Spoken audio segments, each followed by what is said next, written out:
Welcome back to our channel, where we explore timeless stories that continue to shape our understanding of faith and life.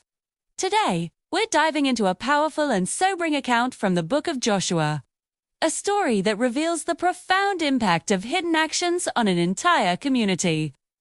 This is the story of Achan, and the battle that was lost before it even began. Our story begins just after one of the most miraculous victories in history. The mighty walls of Jericho had crumbled before the Israelites.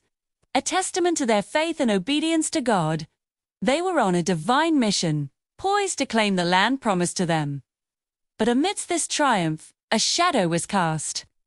As the narrator of Joshua tells us, but the Israelites acted dishonestly regarding what was set apart. Achan, son of Carmi, from the tribe of Judah, took what was forbidden, and divine displeasure came upon Israel. Imagine the scene. The Israelite camp is settling as dusk falls, the fires casting long, dancing shadows. While the nation celebrates, one man, Achan, moves stealthily.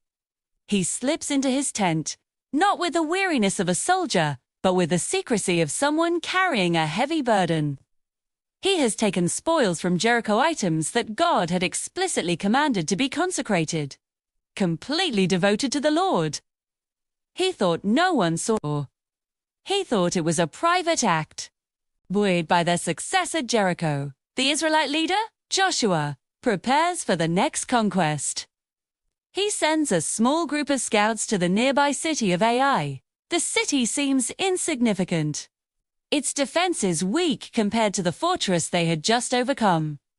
The scouts return with a confident report. They tell Joshua, "Not all the army needs to go against Ai. Send only 2,000 or 3,000, for few people live there." It sounded like an easy victory, a simple next step on their journey.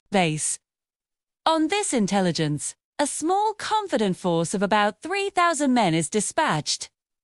But what should have been a straightforward mission turns into a disaster. The men of Ai, though few, fiercely defend their city. The Israelite soldiers, who had just witnessed God's power level the walls of Jericho, are suddenly overwhelmed. Confusion turns to panic. They break ranks and flee, pursued by the enemy. The Bible describes their terror vividly. The Israelites lost courage. Their hearts melted like water. 36 of their brothers fell that day. It was a shocking, humiliating defeat. The news sends a wave of despair through the Israelite camp. Joshua, their steadfast leader, is devastated. How could this happen?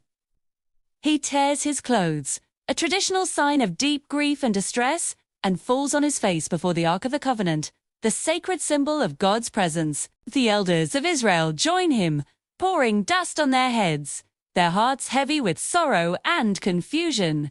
In his anguish, Joshua cries out to God. "Almighty Lord," he prays, "why have you brought this people across the Jordan only to face defeat? Our enemies will hear of this, and they will surround us and wipe us out. What will become of your great name?" It's a prayer born of desperation. A plea for understanding from a leader who feels the weight of his people's failure and fear. Then, a voice breaks the silence. The Lord. "Stand up," God commands. "Why have you fallen on your face? Israel has acted wrongly." The answer is direct and startling. The problem wasn't a failure of military strategy or a lack of courage. The problem was internal. A spiritual sickness was festering within the camp. God continues, "They have taken what was forbidden, kept it, and hidden the truth. They cannot prevail until these things are removed from among them." God gives Joshua clear instructions. Be entire. Nation must be consecrated, set apart for cleansing. The next day, they are to present themselves, tribe by tribe, clan by clan, family by family. The Lord himself will reveal the source of the corruption. Joshua's grief turns to solemn purpose. He now understands that the battle they must fight is not against an external enemy, but against the dishonesty within their own ranks. The next morning, a heavy sense of anticipation hangs over the assembly. The people gather as instructed. The process of elimination begins, guided by the Lord. The tribe of Judah is chosen. From Judah, the clan of the Zerahites is singled out. From that clan, the family of Zimri. And finally, from that family, one man is identified, Achan, the son of Carmi. Imagine the tension as Achan steps forward, the eyes of the entire nation upon him. Joshua addresses him not with anger, but with a fatherly plea. "My son," he says, with a heavy heart, "honor the Lord, the God of Israel, and tell me what you have done, to not conceal it from me." Faced with divine revelation and the gentle authority of his leader, Achan's secret unravels. His confession tumbles out. It is true, Ahab sinned against the Lord, the God of Israel, he admits. "I saw a beautiful robe from Babylonia, 200 silver coins, and a bar of gold. I desired them, and I took them. They are hidden in the ground inside my tent, with the silver underneath."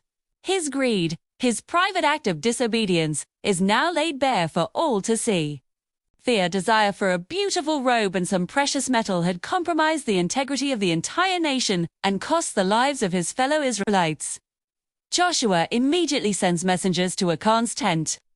Just as he confessed, they dig and find the forbidden items, the luxurious robe, the silver coins, and the bar of gold. They bring them out and lay them on the ground before the Lord and all of Israel. The physical evidence of the secret sin is now exposed. A tangible symbol of the corruption that led to their defeat and disgrace. The crowd looks on in solemn silence, the reality of the situation sinking in. The consequences are severe. Joshua, along with all of Israel, takes Achan, his family, his possessions, and the stolen goods to a nearby valley. There, Joshua speaks the grim verdict. "Why have you brought this trouble on us? The Lord will now bring trouble on you." The valley would forever be named the Valley of Achan, which means the Valley of Trouble. A permanent memorial to the chaos that one person's hidden sin brought upon the community. Justice is carried out, and a large pile of stones is raised over the site, a stark and lasting reminder for future generations. Only after this difficult and painful act of purification does the Lord's anger subside. The spiritual sickness was removed, and the relationship between God and his people could be restored. The story of Achan is more than just an ancient account of military failure. It's a profound lesson about integrity, accountability, and the interconnectedness of a community. It teaches us that our private choices often have public consequences. Achan thought his actions were hidden, a small compromise that wouldn't affect anyone else. But his secret greed weakened the entire nation, leading to defeat, death, and despair. This narrative powerfully illustrates that honesty and faithfulness are not just personal virtues, they are the foundation of a healthy, thriving community. Concealed wrongs create cracks in that foundation, leading to instability and harm.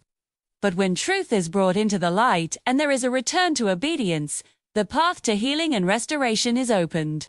It reminds us that our individual actions matter deeply, contributing to the collective strengths or weakness of the groups we belong to. Thank you for joining us on this journey through the book of Joshua. We hope this story has given you something to reflect on.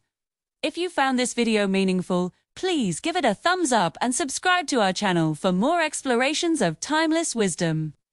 Let us know your thoughts in the comments below. We'll see you in the next video.